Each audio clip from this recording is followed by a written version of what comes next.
Chapter 28, April 4th, 2201, West Crater Rim, Moon. About 40 minutes later they arrived at the crater. By now the signal was clear, beeping every 10 seconds. It was definitely in the crater, and it appeared that they sent other groups to this location as well, as there were already two rovers here. One was Samuels and the other was Cheese. This time Alwine would be manning the rover. Childs came outside with Cooper, who carried the portable MPS. Childs was getting the winch ready, while Cooper put on the harness that would carry him down. The walls of the crater were rough, and it was about 100 feet down to the crater floor. Luckily, the winch was designed to go as much as 200 feet out, and the rover was plenty heavy to support 2 or 3 men with ease. "Okay, you all set?" Childs said as he checked the harness one more time to make sure it was hooked properly to the cable. "Now, be careful down there," Childs instructed. "We know that Samuels is out there somewhere, and he probably won't be too happy that you're already here. We will be out of radio range, so you are on your own." "I got it," Cooper said. "Let's do this!" With that command, Childs started the winch down. As part of their training, they spent a day rappelling down craters, so this wasn't completely new to Cooper. He found the experience pretty amazing as he looked up into space as he was moving down. The Earth was steadily rising above him. As he descended, he thought about everything he was doing and the fact that less than 2 months ago he was on the Earth, and it was the only world he thought he would ever see. He hoped his mom and dad were proud of him, tearing up a little thinking about his dad. He tried his best in all of the training and never gave up.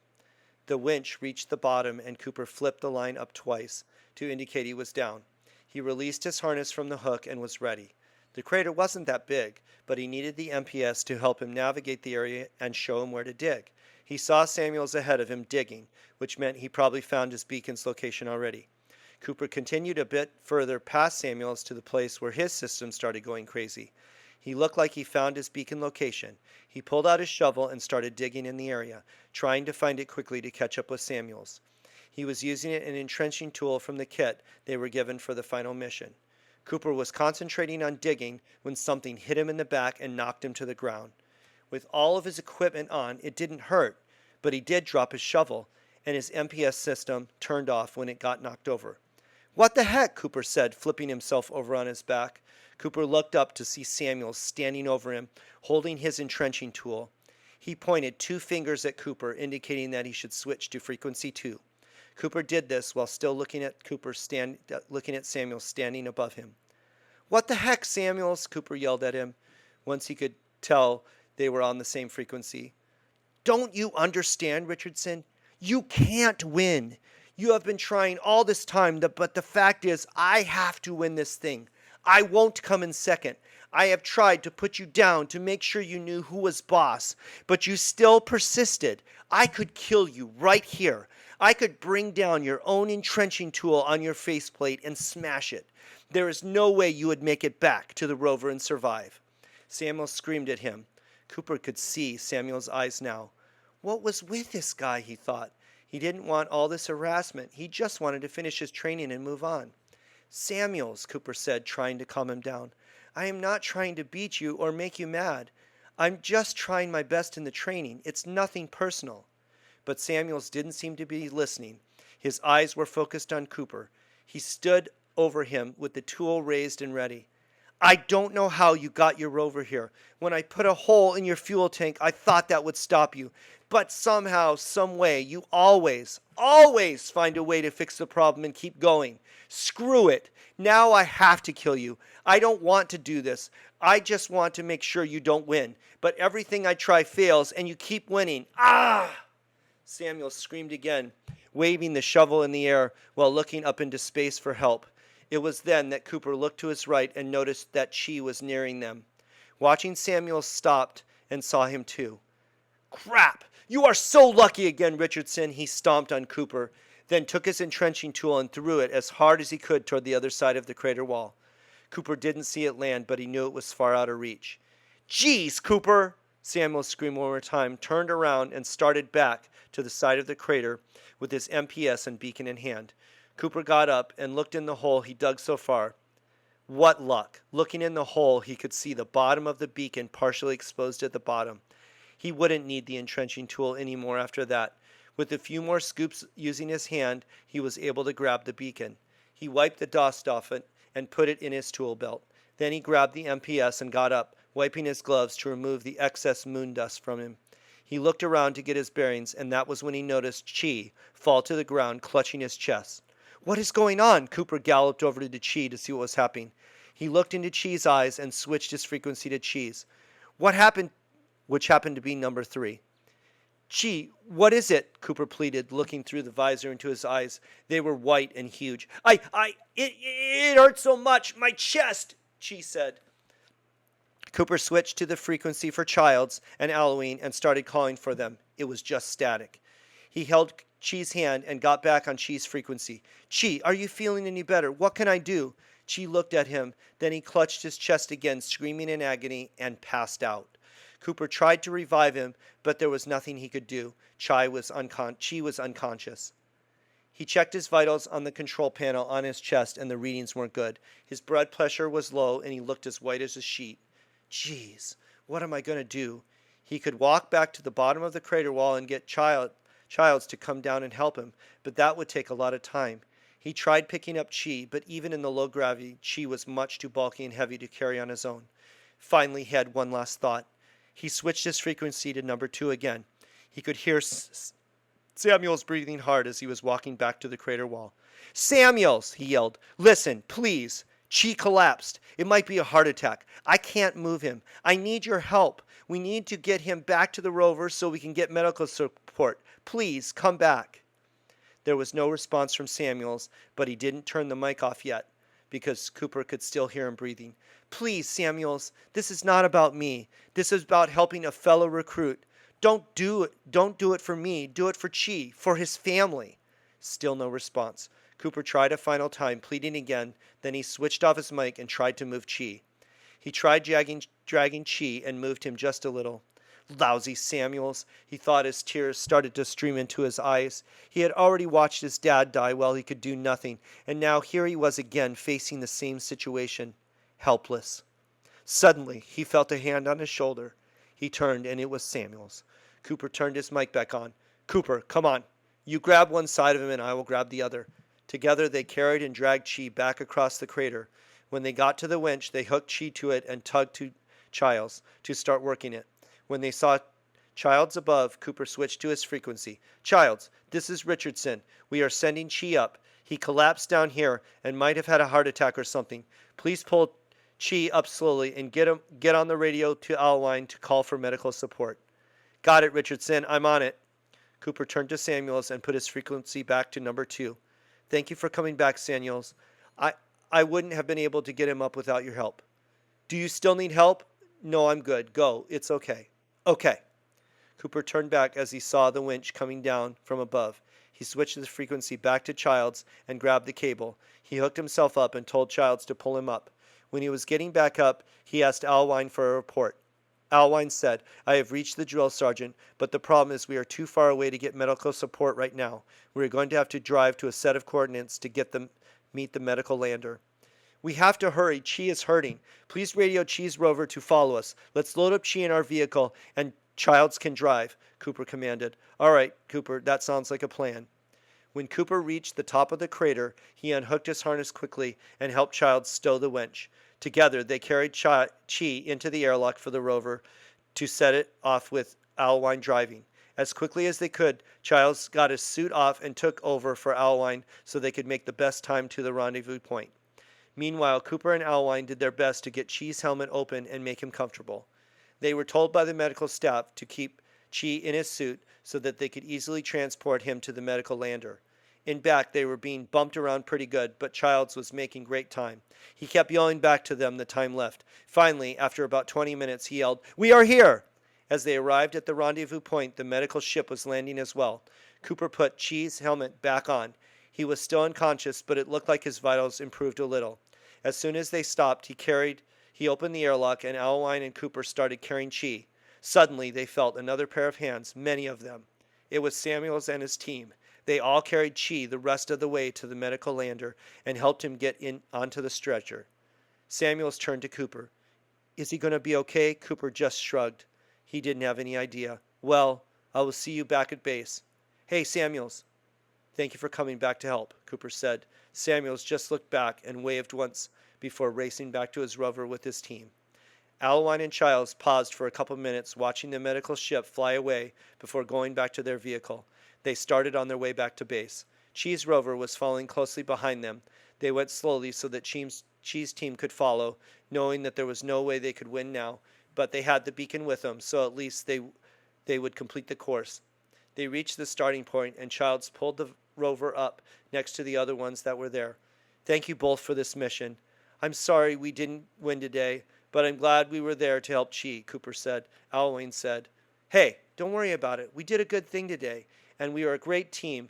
You are an incredible leader, and I'm so sad that we will probably all be going our separate ways now."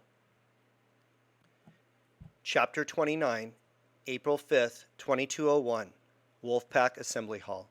Cooper, Alwine, and Childs put their suits on and grabbed their gear. Cooper still held the beacon and the MPS as they headed into the entrance to the moon base. Once inside, they put their gear away, checked in with the drill sergeant, and headed into the assembly hall. Everyone cheered as they came in. Their team and Chi's team were the last to arrive. The team that flipped their rover early in the course was given an extra rover and were able to finish the course just minutes before Cooper's team arrived. One other team experienced a vehicle malfunction on the return trip, but they arrived safely as well. Chi's team didn't have the beacon, but of course they were extenuating circumstances when Chi collapsed. Cooper was hopeful that the drill sergeants would let everyone pass and graduate. Drill Sergeant Voigt stood before them, and the platoon went quiet. "Platoon, attention!" They all jumped to attention in unison and yelled, "Wolfpack!" It was a sight to see. They were finally a cohesive team. "Wolfpack Platoon, I am here to tell you the good news. You have all passed and will all graduate together." Even though they were supposed to be at attention, they all broke out in cheers. Cooper high-fived Childs and Alwine, and they all screamed louder. Then Voigt held up his hand, and everyone went silent. "Now, I want to give you out a few awards from the final mission. But before I do that, I want to let you know that Recruit Chi is okay. He had a stress attack that caused him to collapse, but luckily, through some quick thinking of his fellow recruits, he got to safety and will graduate with everyone." Another huge cheer went up from the platoon. Now for the awards. To the team that completed the course first and returned the beacon properly, Jones, Wong, and Sanchez, come forward. The team came forward and received their trophy. For winning the competition, you will each be given a 3-day pass that you can use after graduation to go wherever you want. The platoon cheered. Then the team went back into formation. "Now, I want to give a special award to a recruit who went above and beyond during this mission and throughout basic training. He is truly a leader among recruits and should have a great future ahead of him. This recruit was the first one to the building, and he single-handedly figured out all of the obstacles we set in place to get the building running, making it easy for the rest of the teams to complete the mission. We talked to Chi, and we now know that if it wasn't for this recruit, he might have died out there alone in the West Crater.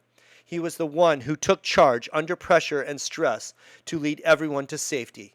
Following in his mother's footsteps, who won this award over 20 years ago, we are honoring him with the Leadership Award. Please give a Wolfpack howl to Recruit Cooper Richardson."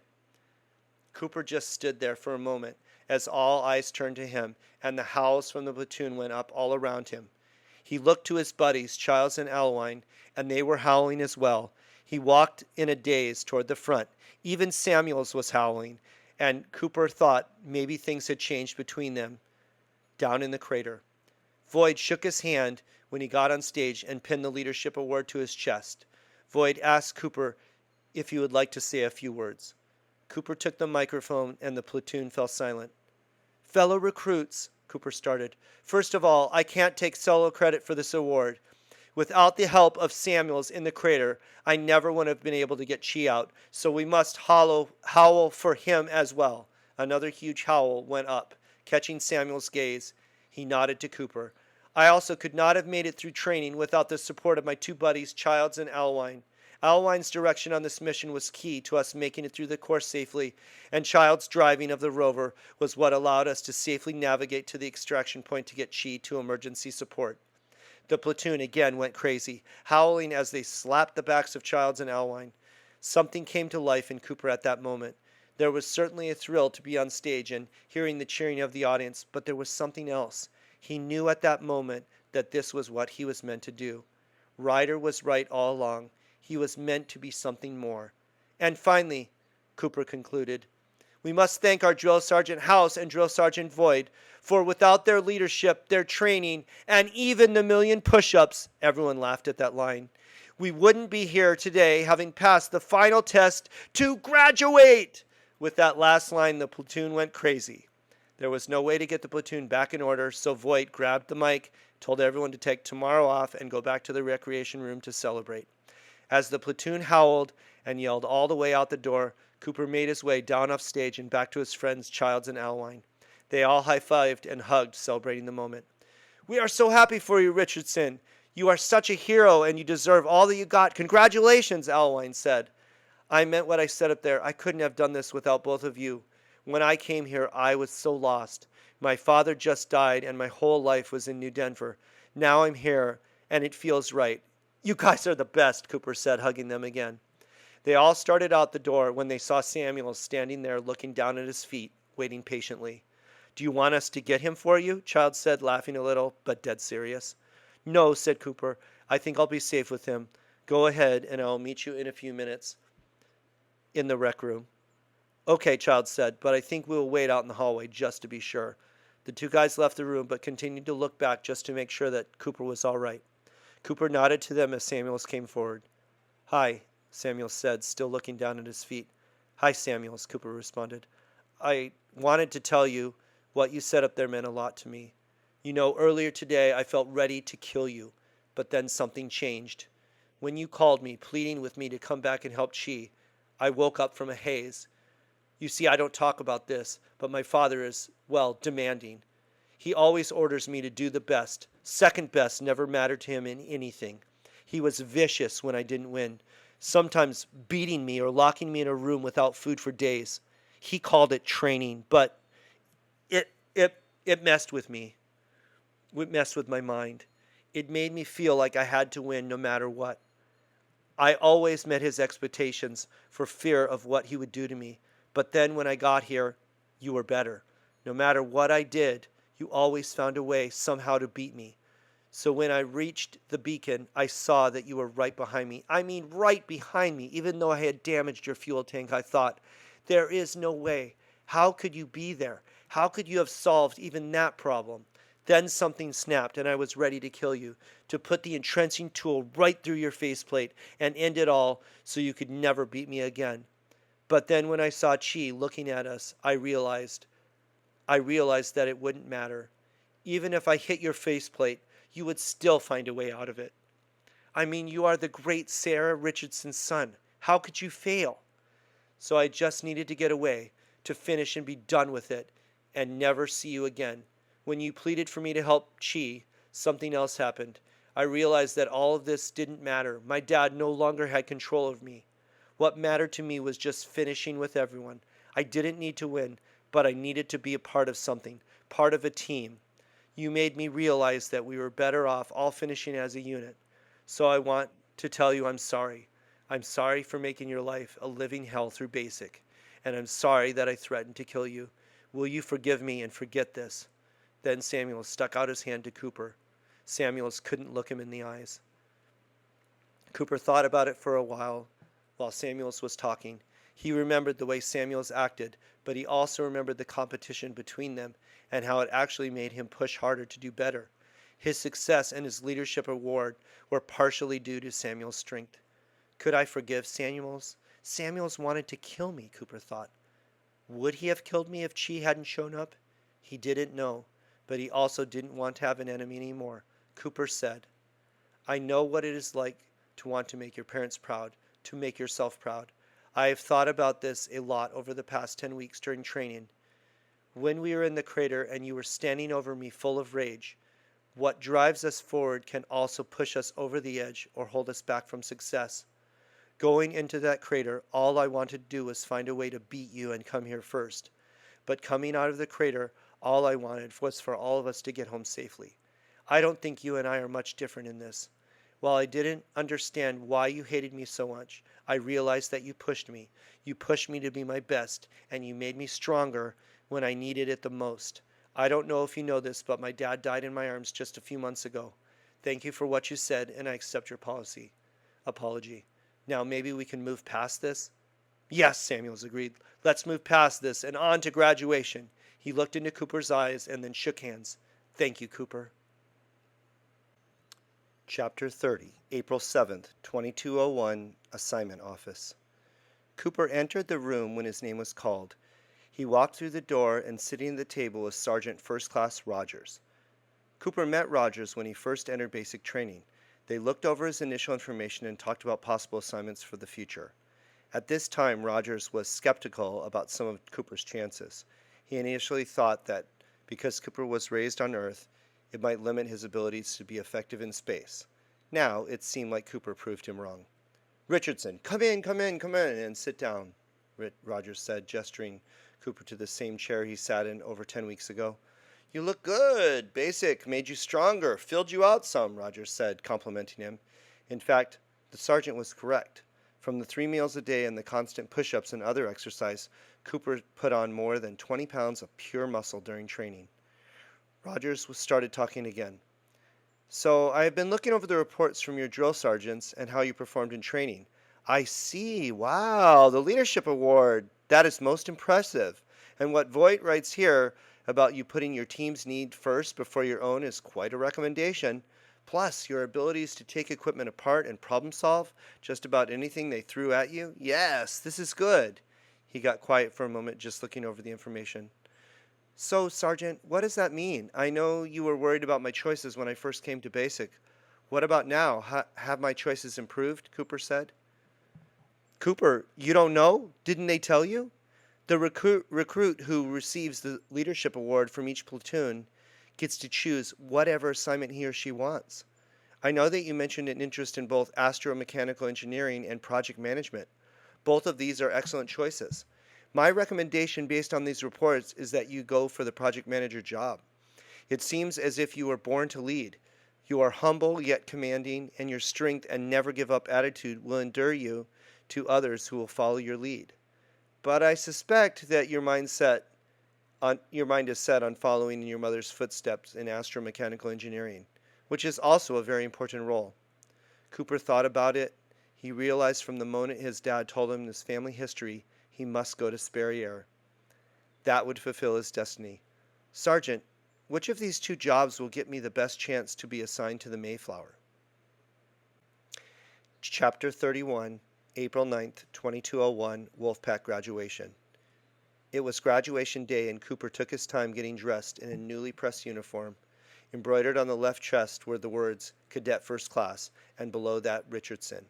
On the right side of his chest were the 2 medals, one for completing basic training and the other one for the Leadership Award.